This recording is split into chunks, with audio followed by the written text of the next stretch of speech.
नमस्कार, राजधानी लाइव में आप सभी का स्वागत है। मैं हूं आपके साथ हितेंद्र। बुलेटिन का आगाज करेंगे। हरियाणा के मुख्यमंत्री मनोहर लाल की अध्यक्षता में मंत्रिमंडल की बैठक हुई, जिसमें कई अहम मुद्दों पर चर्चा की गई और इस बैठक में कई अहम फैसले लिए गए हैं। मुख्यमंत्री ने इस बारे में बताया कि प्रदेश में लावारिस बच्चों की पढ़ाई और नौकरी की व्यवस्था की जाएगी, जिसके लिए सरकार प्रदेश में हर हर योजना लाई है। इसके अलावा नूंह जिले में स्थापित टोल प्लाजा को हटाने के लोक निर्माण विभाग के एक प्रस्ताव और हरियाणा माल एवं सेवा कर अधिनियम 2017 के तहत अगले 6 महीनों के लिए मुख्यमंत्री को मंत्रिपरिषद के अधिकार सौंपने के आबकारी और कराधान विभाग के एक प्रस्ताव को भी स्वीकृति दी गई।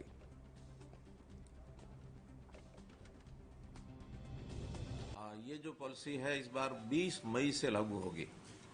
वैसे तो हर साल 1 अप्रैल से लागू होती थी, लेकिन इस बार चूंकि कोविड के कारण से पिछले वर्ष में थोड़ा पीरियड जीरो पीरियड था, तो उस जीरो पीरियड के हिसाब से इस वर्ष को 19 मई तक बढ़ा दिया गया। 20 मई से और अगला 19 मई तक 1 साल के लिए पॉलिसी रहेगी। इसी बढ़ोतरी की गई कितने 5-10% टारगेट है, कोई 8-10% का टारगेट है उसमें बढ़ोतरी का, और नेचुरल तरीके से जितना होता है वही होगा। रेट्स में कोई बहुत बड़ा अंतर नहीं है, थोड़ा बहुत चीजों का अंतर लाए हैं।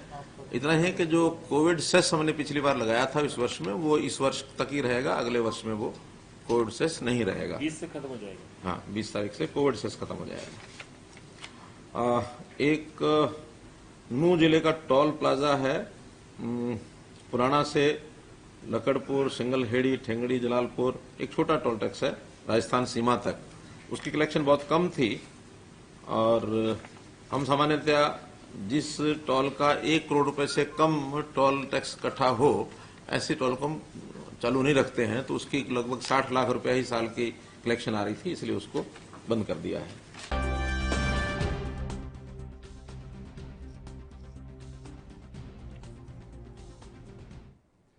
अभिषेक तक्षक हमारे संवाददाता हमारे साथ जुड़ गए अधिक जानकारी के साथ। अभिषेक, ये मंत्रिमंडल की जो अहम बैठक हुई, इसमें कई अहम फैसले लिए गए, क्या कुछ पूरी जानकारी?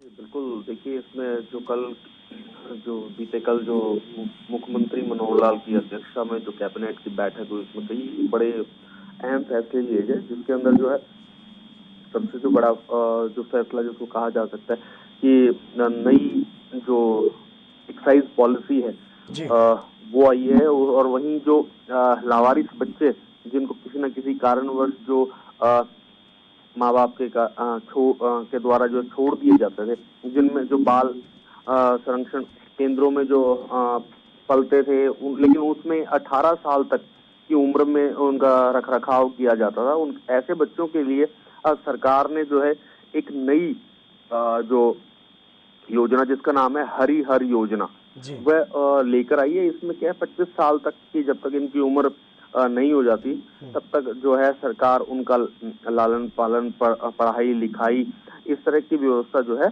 सरकार की ओर से की जाएगी, जब तक उनको रोजगार और पूर्ण रूप से वित्तीय लाभ और किसी जब अपने पैरों पर 25 साल तक वो नहीं खड़े हो जाते, तब तक जो है सरकार उनकी जो है इसमें मदद करेगी और देखरेख करेगी। जब वो अपने पैरों पर खड़े हो जाएंगे, उसके बाद जो है वो अपने जीवन यापन करने में जब पूर्ण रूप से सफल हो जाएंगे, तो उसके बाद जो है सरकार उनको अपने जीवन यापन करने के लिए उनके ऊपर छोड़ देगी। तब तक के लिए जो अब इस योजना के तहत जो 18 साल तक की मदद करी जाती थी, अब 25 साल तक जो है ऐसे बच्चों की मदद करेगी। और वहीं जो मेंटल रिटार्डेड जो बच्चे हैं, जो दिमागी रूप से सक्षम नहीं है, उनकी जो ताउम्र जो है हरियाणा सरकार जो है लालन पालन के लिए एक अलग से एक प्रावधान करेगी, जिसमें क्या ताउम्र ऐसे जो बच्चे होंगे उनकी जो है ताउम्र सरकार की ओर से जो है लालन पालन का जो है खर्च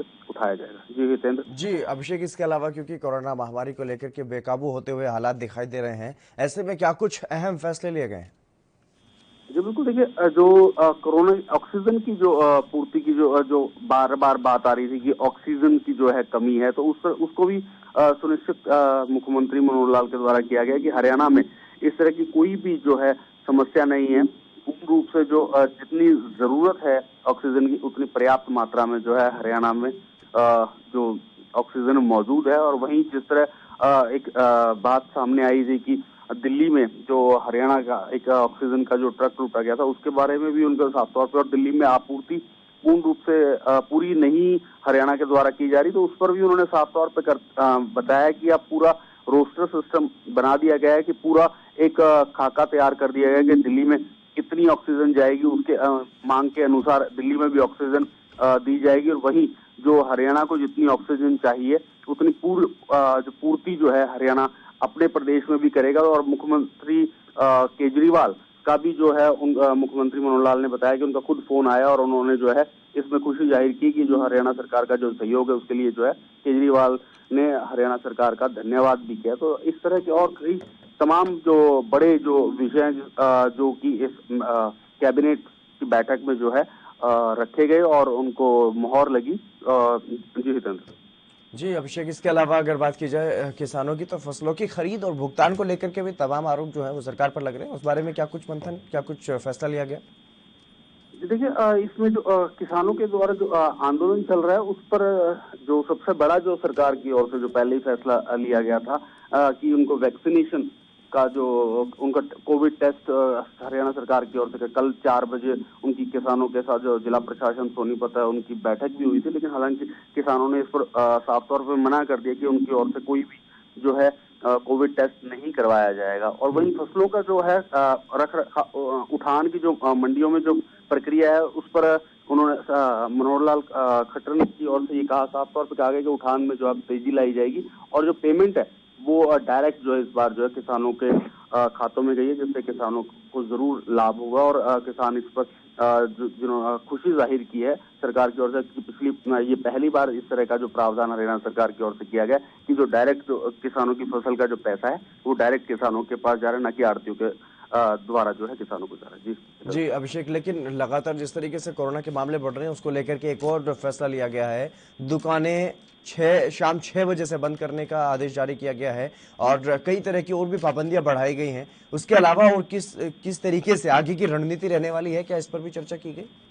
तो बिल्कुल, देखिए जो हरियाणा में जो नाइट कर्फ्यू का जो समय था 10 बजे से लेकर सुबह 5 बजे तक का रखा गया था, और वहीं अब जो इसमें एक बदलाव किया गया जिसका जो ऐलान मुख्यमंत्री के द्वारा भी किया और उससे पहले जो गृह मंत्री और स्वास्थ्य मंत्री अनिल विज द्वारा जो है ट्वीट कर बताया गया था कि शाम 6 बजे से जो है अब बाजार बंद हो जाएंगे। लेकिन हालांकि मुख्यमंत्री ने यह साफ तौर पर कहा कि जहां पर इक्की दुक्की जो दुकानें हैं मोहल्ले में जो है वो खुली रहेंगी, लेकिन जो ज्यादा संख्या में जहां पर दुकानें हैं वो ऐसे जो बाजार है वो शाम 6 बजे बंद कर दिए जाएंगे। और वहीं जो शराब की चाहे दुकानें हो चाहे किसी भी अन्य चीजों की दुकानें हो, लेकिन हाँ जरूरी सामान मिलने वाली और जो वो जो है खुली रहेंगी।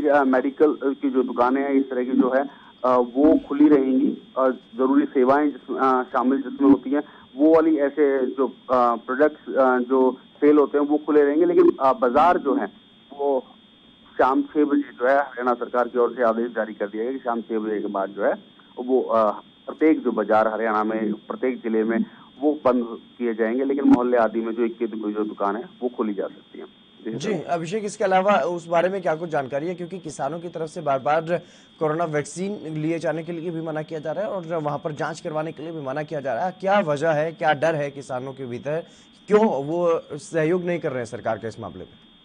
जी देखिए, जब ये जिला प्रशासन के साथ जो कल शाम 4 बजे बैठक किसान नेताओं के साथ की गई थी, उन्होंने साफ तौर पे उन्होंने इसके लिए मना कर दिया कि उनके द्वारा जो है टेस्ट कोरोना टेस्ट जो है वो नहीं कराया जाएगा। हालांकि उन्होंने ये साफ कहा है कि अगर कोई वैक्सीन लगवाना चाहता है तो उसके लिए वो लगवा सकता है, वो अपने अगर किसी का मन करता है या कोई ये चाहता है कि उसको वैक्सीन लगे तो उसके लिए उन्होंने सहमति जताई कि अपनी मर्जी के अनुसार जो है वैक्सीन किसान ले सकता है। लेकिन जो है कोरोना टेस्ट की ओर से उन्होंने साफ तौर पर मना कर दिया कि वो कोरोना टेस्ट जो है उन किसान नहीं करवाएंगे।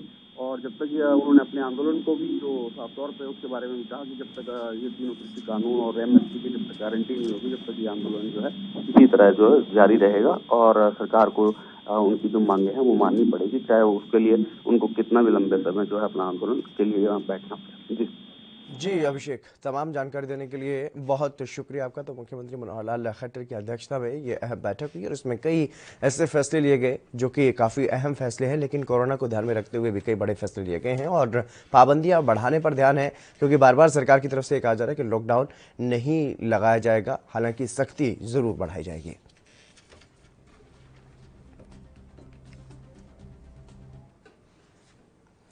वहीं ड्रग्स कनेक्शन मामले की जांच कर रही मुंबई नारकोटिक्स कंट्रोल ब्यूरो ने एक बेहद ही चौंकाने वाला खुलासा किया है। एनसीबी की तरफ से जो जांच चल रही है और ड्रग्स की दुनिया की हैरान कर देने वाली मॉडल्स ऑपरेंडी सामने आई है। एनसीबी के सूत्रों से मिली जानकारी के मुताबिक जांच में यह पता चला है कि ड्रग्स पैडलर लोगों को ड्रग्स बेचने के साथ साथ सेक्स भी बेचते थे और ये चौंकाने वाला खुलासा कुछ दिनों पहले गिरफ्तार की गई खुद को डोंगरी की लेडी डॉन कहने वाली और बड़ी ड्रग्स पेडलर 21 साल की इकरा कुरैशी ने पूछताछ में यह खुलासा किया है।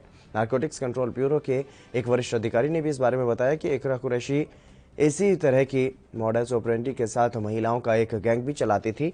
उसने मुंबई के डांस बारों और पबों में काम करने वाली 8 से 10 महिलाओं का एक गैंग बनाया था। इस गैंग में शामिल महिलाएं न सिर्फ लोगों तक ड्रग्स सप्लाई करने का काम आसानी से करती थी, बल्कि अगर ड्रग्स खरीदने वाला ग्राहक सेक्स की डिमांड करता था तो गैंग में शामिल महिलाएं उसे भी पूरा करती थी। ड्रग्स मामले में ये बड़ा खुलासा हुआ है। लगातार जिस तरीके से जांच चल रही है, चाहे वो मुंबई नारकोटिक्स कंट्रोल ब्यूरो की बात हो या फिर जिस तरीके से लगातार इस पूरे मामले में जो ड्रग्स पेडलर हैं वो पकड़े जा रहे हैं और इसमें जो महिलाएं ड्रग्स पेडलर पकड़ी जा रही हैं उनमें से अब ये बड़ा खुलासा हुआ है कि जिसमें फिरोशी का धंधा भी किया जाता है। ड्रग्स सप्लाई करने के साथ साथ अगर कस्टमर की मांग होती है तो उसको हर तरीके से संतुष्ट करने की पूरी कोशिश की जाती है और इसी तरीके से ये जो गोरख धंधा है वो अब तक चल रहा था और इस जाल में लगातार जो युवा हैं, अभिनेता हैं, अभिनेत्रियां हैं, वो फंसती हुई नजर आ रही थी। तो सुशांत सिंह राजपूत जब से उनकी आत्महत्या का ये मामला आया उसके बाद से लगातार जो उसमें जांच चल रही थी उसमें अलग अलग जो एंगल निकल करके सामने आए, एक ड्रग्स का एंगल भी था और उस ड्रग्स के एंगल पे कई बड़े अभिनेता और अभिनेत्री भी फंसते हुए नजर आए। और अब ये जो लेडी डॉन अपने आप में कहती थी खुद को, अब वो पकड़ी गई। इकरा कुरैशी इसका नाम है और ये एक ऐसी ड्रग्स पेडलर है जो कि लीड करती थी कई महिलाओं के गैंग को और इसने ये बड़ा खुलासा किया है। सूत्रों के हवाले से हालांकि ये जानकारी सामने आई है कि एक वरिष्ठ अधिकारी ने इस बारे में बताया है कि उसने ये बात मानी है कि ड्रग्स सप्लाई करने के साथ साथ अगर कस्टमर की डिमांड होती थी तो वो इस तरीके की मांग भी पूरी करती थी। सत्यप्रकाश सोनी हमारे संवाददाता हमारे साथ जुड़ गए हैं मुंबई से। सत्यप्रकाश, क्या कुछ जानकारी है, इकरा कुरैशी ने क्या कुछ खुलासा किया है? क्योंकि ये चौंकाने वाली बात सामने आई है कि ड्रग्स के साथ साथ सेक्स के लिए भी वो उनके जो कस्टमर होते थे उनको सेक्स की भी वो सेवाएं देती थी। देखिए, एनसीबी ने ड्रग्स मामले की जांच करते हुए एक बड़े अहम खुलासे किए हैं, जिसमें इकरा कुरैशी नामक 21 वर्षीय लेडी को मुंबई के डोंगरी इलाके से गिरफ्तार किया गया है। ये वह खुलासा है जो अपने आप में एक बड़ा खुलासा है। हालांकि ड्रग्स मामले में इस तरह के बड़े खुलासे बड़े अहम माने जाते हैं। ऐसे में जानकारी मिली है कि इकरा कुरैशी जो है अपने तमाम महिला गैंग के साथ सक्रिय थी और ड्रग्स की सप्लाई करती थी। जब वो गिरफ्तार की गई थी उस दौरान उसके पास से बड़े मात्रा में जो है ड्रग्स भी बरामद किया गया था। इकरा कुरैशी अपने आप को लेडी डॉन के नाम से जानी जाती थी और खुद को कभी लेडी डॉन कहती थी। ऐसे में इकरा कुरैशी इतनी शातिर है कि वह एनसीबी के तमाम बड़े अधिकारियों के ऊपर भी नजर रखती थी। कभी कभी उनके दफ्तर में लैंडलाइन पे कॉल करके पूछती थी कि क्या वह अधिकारी है या नहीं है। तो ऐसे में आप समझ सकते हैं कि कितनी शातिर लेडी इकरा कुरैशी है, जो लगातार इस तरह से अपने कामों को अंजाम देती थी। लेकिन सबसे अहम बात है, सबसे अहम बड़े खुलासे है कि इस तरह का मोडस ऑपरेंडी वो अपनाती थी, वो अब तक किसी भी ड्रग्स माफिया के पास से नहीं मिली है, नई जानकारी मिली है। ऐसे में इकरा कुरैशी जो है बार बाला और पबों में काम करने वाली तमाम महिलाओं की गैंग बनाई थी, जो मुंबई के बड़े बड़े पौध इलाकों में चलने वाले बियर बार और पबों में ड्रग्स के अलावा अगर कस्टमर की डिमांड होती थी तो उनको सेक्स भी मुहैया करवाती थी। ऐसे में बांद्रा का एक पब है जहां पर इस पूरे काम को पूरी तरह से अंजाम दिया जाता था। जी सत्य प्रकाश, लेकिन इस बारे में क्या कुछ जानकारी है? इकरा के साथ जो जिसमें फिरोशी का धंधा करती थी, ऐसी कितनी महिलाएं शामिल है उनकी गैंग में? देखिए एनसीबी के जो जनरल डायरेक्टर समीर वानखेड़े ने उन्होंने साफ तौर पे बताया कि इकरा कुरैशी इतनी शातिर है कि 8 से 10 महिलाओं का गैंग रखती है और खुद उसका एक पति है जिसको उसने मारपीट के मामले में जेल में भिजवा दिया, जबकि 11 बॉयफ्रेंड है जिसको अलग अलग समय पे मिलती है। ऐसे में उन बॉयफ्रेंड से ही जो ग्राहकों की शिनाख्त करवाती थी और जिन ग्राहकों को सेक्स की डिमांड होती थी उनको जो है इकरा कुरैशी अपने बताए हुए गंतव्य स्थान पर जो है उनको इस तरह की सेवा मुहैया करवाती थी। जी, इसके अलावा इस बारे में क्या कुछ जानकारी है? किस तरीके से इकरा पर ये गाज गिरी है? किस तरीके से इकरा तक पहुंच पाई है एनसीबी की टीम? देखिए एनसीबी लगातार सुशांत मामले से ही ड्रग्स के एंगल से जांच कर रही है। ऐसे में एक के बाद एक बड़े अहम खुलासे हो रहे हैं। जिस तरह से जानकारी मिली थी कि डोंगरी इलाके में ड्रग्स का हब माना जाता है, डोंगरी इलाके में ही जो है ड्रग्स के तमाम माफिया कारोबारी वहां रहते हैं। जैसे कि एक फैक्ट्री का भी खुलासा हुआ था कि जो ऑटो रिक्शा की आड़ में फैक्ट्री जो चलाई जाती थी, सब्जी मार्केट की आड़ में फैक्ट्री चलाई जाती थी, इसी फैक्ट्री के आड़ में इकरा कुरैशी भी कभी कभी यहाँ आती थी। और ऐसे में एनसीबी लगातार जाल बिछाई थी कि किस तरह से उस साथी लेडी डॉन की जो है शिनाख्त की जाए। ऐसे में एनसीबी को जैसे ही जानकारी मिली कि एक लेडी है जो अपने आप को लेडी डॉन कहती है और ड्रग्स मामले में काफी बड़ी सरगना है, एनसीबी ने उनको धर दबोचा और उसके पास से बड़ी मात्रा में ड्रग्स बरामद किया। लेकिन इकरा कुरैशी से जब पूछताछ की गई तो तमाम बड़े अहम खुलासे हुए, जो खुलासे अपने आप में चौंकाने वाले हैं। जी सत्य प्रकाश, लेकिन इस महिला को, इकरा कुरैशी को लेडी डॉन क्यों कहा जाता है? क्यों खुद को लेडी डॉन ये कहलाती थी? इस बारे में क्या कुछ जानकारी? देखिए इधर डोंगरी इलाका जो है जहां दाऊद पहले रहा करता था, छोटा राजन वहां रहा करता था, लिहाजा अब वहां के जितने ड्रग्स पेडलर ड्रग्स माफिया वो अपने आप को डॉन ही समझते हैं। ऐसे में इकरा कुरैशी जिस तरह से तमाम गैंग बनाकर, चाहे वो लेडीज महिलाओं का गैंग हो या फिर पुरुषों का गैंग हो, बनाकर चलती थी।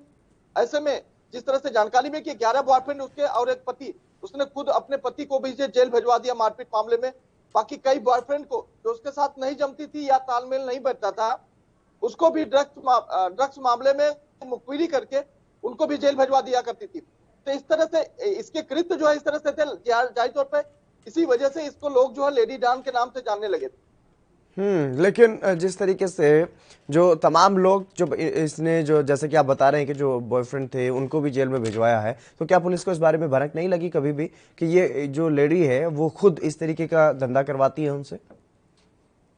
देखिए इतने बड़े काम को अंजाम देना जाहिर तौर पर मुंबई पुलिस की संलिप्तता जाहिर तौर पर समझ में आती है। आम जनता भी समझती है कि इतने बड़े ड्रग्स के कारोबारी, और जब पता है कि ड्रग्स डोंगरी इलाके में ड्रग्स की कारोबार बड़े पैमाने पर किया जाता है। फिलहाल मुंबई पुलिस ने अब तक कार्रवाई नहीं की, लेकिन जिस तरह से एनसीबी ने सुशांत मामले में जांच करते हुए एक के बाद एक बड़े अहम खुलासे, उसके तार कहीं कहीं जुड़ते हुए इकरा कुरैशी से मिले, लिहाजा इसी वजह से इकरा कुरैशी की गिरफ्तारी भी हो पाई है। अब ऐसे में माना जा रहा है कि इकरा कुरैशी के पास से और बड़े अहम सबूत मिलने वाले हैं, जिस तरह से एनसीबी लगातार जांच कर रही है। और इस महिला के और कौन कौन से ऐसे बड़े लोग हैं जिनसे संबंध बताए जा रहे हैं? देखिए महिला का साफ तौर पे जो मुंबई के जो बड़े बड़े पब है, जो बड़े बड़े बार है, आप जानते हैं कि जिस तरह से बड़े बड़े पब और बारों में तमाम बड़े सेलिब्रिटी, तमाम बड़े रईसदार लोग जाते हैं। ऐसे में उनका संबंध जाहिर तौर पे इकरा से जरूर है। 21 वर्षीय इकरा अगर इस तरह से पूरे गैंग को अंजाम देती है, चलाती है या सक्रिय करती है, जाहिर तौर पर ये बड़े अहम खुलासे माने जाते हैं। लेकिन जिस तरह से एनसीबी ने इस पर कार्रवाई की, एक के बाद अहम बड़े खुलासे कर रहे हैं, वो कहीं कहीं चौंकाने वाले हैं। जी, इसके अलावा इस बारे में क्या कुछ जानकारी है जिनसे इकरा के संबंध थे, कब तक उन तक पहुंच जाएगी एनसीबी की टीम? देखिए एनसीबी लगातार उन पे नजर रख रही है, जिसके साथ जो है इकरा के कहीं कहीं संबंध। ऐसे में उनके बॉयफ्रेंडों की शिनाख्त तो कर ली गई है। अब वो बॉयफ्रेंडों के जरिए किस तरह से इन लोगों की जो है जान पहचान होती थी, फिर ड्रग्स की लेन देन की बात की जाती थी। उसके बाद जब कोई सेक्स की डिमांड रखता था तो वो सेक्स कहाँ कहाँ पर होता जाता था, इसकी जानकारी जो है अब एनसीबी लगा रही है। लेकिन लिहाजा ये भी देखा जा रहा है कि इकरा किन किन लोगों से जुड़ी हुई थी, किन किन लोगों के साथ वो जाती थी। ऐसे में इसकी जांच जो है एनसीबी कर रही है। लेकिन जिस तरह से कॉन्टेक्ट डिटेल और लोकेशन डिटेल के जरिए एनसीबी उन तक पहुंचने की कोशिश कर रही है, आने वाले समय में उसमें भी बड़े अहम खुलासे हो सकते हैं। जी सत्य प्रकाश, तमाम जानकारी देने के लिए बहुत शुक्रिया आपका। तो ये अपने आप में का बड़ा खुलासा जो है वो ड्रग्स मामले में अब हुआ है। चलिए बढ़ेंगे आगे। कोरोना महामारी से जंग के बीच टीकाकरण अभियान तेज किया जा रहा है। वैक्सीनेशन का तीसरा फेज 1 मई से शुरू होना है, जिसमें 18 साल से अधिक उम्र के लोगों को वैक्सीन दी जाएगी। और इस बीच लोगों के मन में वैक्सीनेशन को लेकर के कई सवाल हैं। हर कोई ये जानना चाहता है कि वैक्सीनेशन के लिए रजिस्ट्रेशन कब शुरू होगा। इसको लेकर के सोशल मीडिया पर कई तरह की अफवाहें भी चली, गलत जानकारियां भी शेयर की गई। कुछ रिपोर्ट्स में ये बताया जा रहा है कि 1 मई से होने वाले टीकाकरण के लिए 18 से ज्यादा की जो उम्र के लोग हैं वो अपना रजिस्ट्रेशन 24 अप्रैल से करवा सकते हैं। जबकि सच्चाई कुछ और है। सरकार की ओर से इस बारे में सही जानकारी दी गई है। केंद्र सरकार की ओर से my government Hindi Twitter account पर यह बताया गया है कि 18 से ज्यादा की उम्र के लोगों के वैक्सीनेशन के लिए रजिस्ट्रेशन 24 अप्रैल से नहीं बल्कि 28 अप्रैल से शुरू होगा और अपॉइंटमेंट 1 मई से मिलनी शुरू होगी।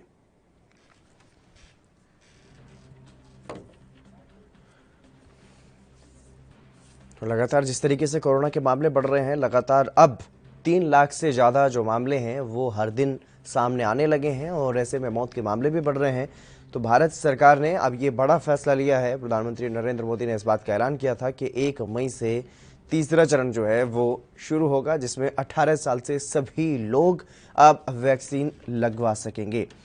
लेकिन इस वैक्सीनेशन को लेकर के, इस अभियान को लेकर के एक गलत जानकारी जो है वो सोशल मीडिया पर दी जा रही थी कि 24 अप्रैल से टीकाकरण के लिए, टीका लगवाने के लिए रजिस्ट्रेशन करवाया जा सकता है। लेकिन ऐसा नहीं है, ये झूठ करार दिया गया है भारत सरकार की तरफ से। ट्विटर पर यह जानकारी दी गई है, PIB हिंदी पर भी यह जानकारी दी गई है कि 28 अप्रैल से ही रजिस्ट्रेशन जो है वो शुरू किया जा सकेगा। 28 अप्रैल से वैक्सीन लगवाने के लिए आप अपना रजिस्ट्रेशन करवा सकते हैं। उसके बाद अपॉइंटमेंट मिलना शुरू हो जाएगी और जिस तरीके से जो अपॉइंटमेंट दी जाएगी उसके हिसाब से आप अस्पतालों में जाकर के या फिर वैक्सीनेशन सेंटर पर जाकर के आप अपना टीकाकरण जो है वो करवा सकेंगे, टीका लगवा सकेंगे वैक्सीन का।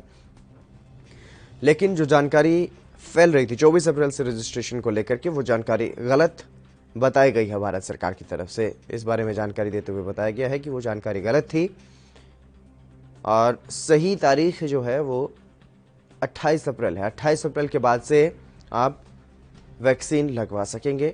28 अप्रैल के बाद वैक्सीन के लिए आप टीका जो रजिस्ट्रेशन है वो करवा सकेंगे और 1 मई से आपको अपॉइंटमेंट मिलेगी। उसके बाद आप जो भी आपको तारीख दी जाएगी, जो भी समय दिया जाएगा, उस पर जाकर के टीकाकरण सेंटर पर आप जाकर के टीका लगवा सकेंगे। वैक्सीनेशन को लेकर के लगातार तमाम तरह की बातें सोशल मीडिया पर चलाई जा रही हैं और उसी में एक ये झूठ था कि 24 अप्रैल से शुरू हो जाएगा टीकाकरण के लिए रजिस्ट्रेशन। लेकिन सच ये है कि 18 साल से ज़्यादा जिनकी उम्र है, ऐसे लोगों का जो रजिस्ट्रेशन है वो 28 अप्रैल से शुरू होगा। राजीव तिवारी हमारे संवाददाता हमारे साथ जुड़ गए अधिक जानकारी के साथ। राजीव, क्या कुछ पूरी जानकारी है? क्योंकि लगातार जिस तरीके से वैक्सीनेशन को लेकर के लोगों में कई तरह की अफवाह फैलाई गई और अब इस बारे में भी अफवाह फैला दी गई कि रजिस्ट्रेशन 28 से नहीं बल्कि 24 से होगा। और अब भारत सरकार की तरफ से ट्वीट करके खुद ये जानकारी दी गई है कि 28 से ही रजिस्ट्रेशन होगा। क्या कुछ प्रक्रिया रहने वाली है? हो रही थी और कहीं ना कहीं अफवाहें भी फैलाई जा रही थी कि 18 साल से ऊपर के लोगों के लिए रजिस्ट्रेशन की जो प्रक्रिया होगी वो 24 अप्रैल से होगी और लोग बाग कहीं ना कहीं 24 अप्रैल से ही रजिस्ट्रेशन की प्रक्रिया को अपनाने की कोशिश कर रहे थे। मगर केंद्र सरकार ने बिल्कुल स्पष्ट कर दिया, केंद्र सरकार ने कर दिया है कि 28 अप्रैल से ही रजिस्ट्रेशन किया जाएगा। यानी कि 24 अप्रैल की जो अफवाहें चल रही थी वो कहीं ना कहीं बिल्कुल खारिज कर दी गई है और लगातार यही कहा जा रहा है कि अब 28 अप्रैल से ही रजिस्ट्रेशन की प्रक्रिया अपनाई जाएगी और 1 मई से इसका जो टीकाकरण है, यानी कि जो 18 साल से ऊपर के लोग हैं उनके लिए जो 1 मई से जो टीकाकरण होगा वो कहीं ना कहीं इसकी शुरुआत की जाएगी। मगर जो रजिस्ट्रेशन है वो 28 अप्रैल से ही की जाएगी। मगर एक चीज इसमें यहाँ पर क्लियर नहीं करा सकता है कि वैक्सीन के जो टीकाकरण है इसके दाम क्या होंगे, इसके सुरक्षित क्या रेट क्या निर्धारित किए जाएंगे, ये प्राइवेट अस्पतालों में लगेंगे, ये जरूर सुरक्षित करना होगा। मगर जिस तरीके से अभी भी सरकार की तरफ से कहा गया है कि हम आने वाले दिनों के अंदर इसकी भी पुष्टि कर देंगे, वो कितने दामों के अंदर वैक्सीन मिलेगी या फ्री मिलेगी। मगर यूपी सरकार ने यानी कि योगी आदित्यनाथ ने बिल्कुल स्पष्ट कर दिया है कि यूपी के अंदर वैक्सीन जो है 18 साल से ऊपर के लोगों के लिए वो फ्री दी जाएगी। मगर कहीं ना कहीं और राज्य की सरकारें भी कहीं ना कहीं केंद्र सरकार से यही उम्मीद करती है और देखना होगा कि केंद्र सरकार क्या वैक्सीन का टीकाकरण जो है 18 साल से ऊपर के लोगों के लिए फ्री ऑफ कॉस्ट देगी या उसके दाम लिए जाएंगे। जी राजीव, ऐसा इसलिए नहीं समझा जा सकता क्योंकि जिस तरीके से अभी भी अगर बात की जाए तो जो 45 साल से ऊपर के लोग हैं निजी अस्पतालों में उनके लिए भी दाम निर्धारित किए गए हैं। लेकिन अब क्योंकि जो सीरम इंस्टीट्यूट है उसकी तरफ से जानकारी दी गई है, अपने दामों में इजाफा किया गया है, राज्य सरकार के लिए अलग दाम किए गए हैं, निजी अस्पतालों के लिए अलग दाम निर्धारित किए गए हैं। तो ऐसे में जो ग्राहकों को, जो लोगों को, नागरिकों को जो वैक्सीन मिलनी है उसके क्या कुछ दाम रहेंगे, इसके बारे में और वैक्सीनेशन के बारे में कंप्लीट गाइडलाइन कब तक आने की उम्मीद है केंद्र सरकार की तरफ से? देखिए बिल्कुल जिस तरीके से लगातार कहीं ना कहीं वैक्सीन को लेकर दुविधाएं जरूर थी, क्योंकि राज्य सरकारें निरंतर पहले से ही केंद्र सरकार से अपील कर रही थी कि केंद्र सरकार जो वैक्सीन जो है वो उन तक उपलब्ध कराए, क्योंकि जिस तरीके से 45 साल से ऊपर के लोगों के लिए वैक्सीन जरूर दी गई थी और लगातार राज्य सरकारें चाहे दिल्ली सरकार हो या और सामाजिक सरकारों को निरंतर मांग कर रही थी कि दिल्ली के अंदर और राज्यों के अंदर वैक्सीन जो है वो 18 साल से ऊपर के लोगों के लिए भी उपलब्ध कराए। मगर जिस तरीके से केंद्र सरकार ने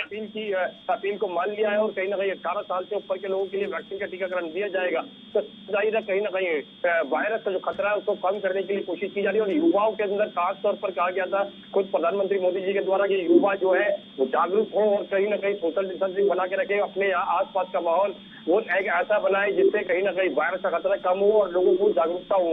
मगर जिस तरीके से अब 18 साल से ऊपर के लोगों के लिए भी 1 मई से टीकाकरण स्टार्ट किया जाएगा, उसके साथ कहीं ना कहीं स्थिति को संभालने की कोशिश की जा रही है। मगर अभी भी देश के अंदर कोरोना की जो रफ्तार है वो बिल्कुल बढ़ती नजर आ रही है, खासतौर पर दिल्ली के अंदर भी रफ्तार तो बिल्कुल बढ़ती नजर आ रही है। मगर जिस तरीके से लगातार जो वैक्सीन को लेकर दुविधाएं थी वो दूर करती कोशिश करती नजर आ रही है। मगर अभी भी अस्पतालों के अंदर ऑक्सीजन की कमी हो रही है और कहीं ना कहीं बेडों की कमी हो रही है। मगर केंद्र सरकार की तरफ से ये चीज भी सुरक्षित की जाए कि वैक्सीन कब तक उपलब्ध हो जाएगी और ऑक्सीजन कब तक उनके पास पहुंचेगी अस्पतालों के अंदर, क्योंकि निरंतर अस्पतालों के अंदर ऑक्सीजन की कमी होती नजर आ रही है और कहीं ना कहीं मरीजों को अपनी जान गंवानी पड़ रही है इसमें। जी, लेकिन जिस तरीके से ये कहा जा रहा था दिल्ली सरकार की तरफ से कि ऑक्सीजन की कमी है, राज्यों ने ऑक्सीजन भेजना बंद कर दिया है, उसके बाद प्रधानमंत्री मोदी ने अपील की, और क्या अब सुचारू रूप से ऑक्सीजन मिल पा रही है दिल्ली के अस्पतालों को?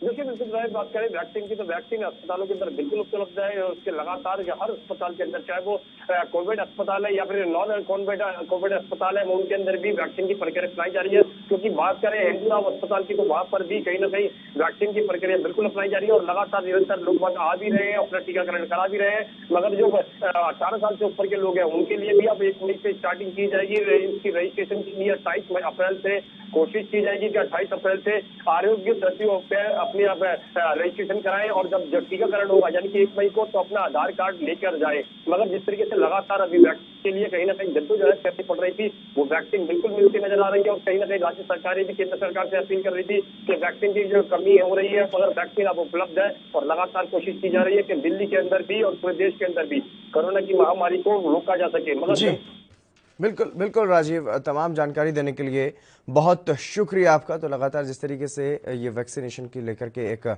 असमंजस की स्थिति बनी हुई थी लोगों में कि कब से रजिस्ट्रेशन जो है वो शुरू होगा, तो इस बारे में साफ किया गया है भारत सरकार की तरफ से कि 18 साल से अधिक की उम्र के जो लोग हैं वो अपना जो रजिस्ट्रेशन है वो 28 अप्रैल से करवा सकेंगे। राजधानी लाइव में बस इतना ही, बने रहिए एएनबी न्यूज़ के साथ।